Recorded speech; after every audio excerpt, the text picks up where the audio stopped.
Paul had what he called a thorn in the flesh. I've heard great debates about what that may have been, but in truth, it's completely unknowable. Speculation is all that we have.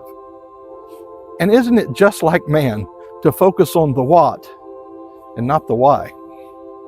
To spend great amounts of energy on the unattainable rather than the profitable.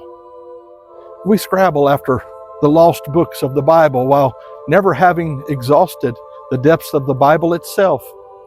I'd rather have John 3:16 scribbled on a scrap of paper written by the hand of a 6-year-old than all the books penned by men. Oh, foolish men, we jump at the thunder while thinking little of the lightning. You see, it was pride, or at least the threat of pride, that produced the thorn in Paul's life. Pride is certain ruin to all men, and even the best of men must confront its evil within themselves. Paul had been caught up into heaven itself, heard things that were impossible and improper to articulate outside of that realm. And then he opened his eyes back on earth again. Listen to his description in 2 Corinthians 12:4. He was caught up into paradise and heard unspeakable words which is not lawful for a man to utter. Have you ever had that moment that you just didn't want to end? Can you even imagine what Paul must have experienced? Can you imagine having to deal with us ignorant beings after that experience? How petty we must have appeared to him. Prayer request service must have rubbed his soul like a leather dress shoe without socks. His understanding was so far beyond others. And superiority, either real or imagined, is a real danger to our relationship with others. It will invariably cause division. If his superiority was not checked by God, it would have completely derailed his entire ministry. So God had to humble him, for Paul was called to win souls, not win arguments. At first, he obviously didn't appreciate the thorn, but when he was exposed to the reason behind it, he put his weakness on full display.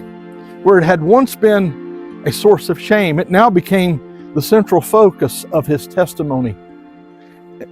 And he said unto me, my grace is sufficient for thee, for my strength is made perfect in weakness.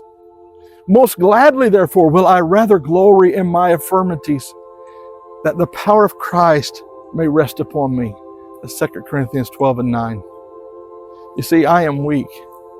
He is strength. I am low. He is high and lifted up. So much so that the Apostle Paul began to take pleasure, not only in his thorn, but in all his infirmities. When men reproached him, when he had needs, not wants, but actual needs, in persecution, that's actually hands-on infliction of pain, and in distress or calamity, he gloried, not in the pain itself, but what the pain was accomplishing in him: humility, dependence, and a clearer view of Christ.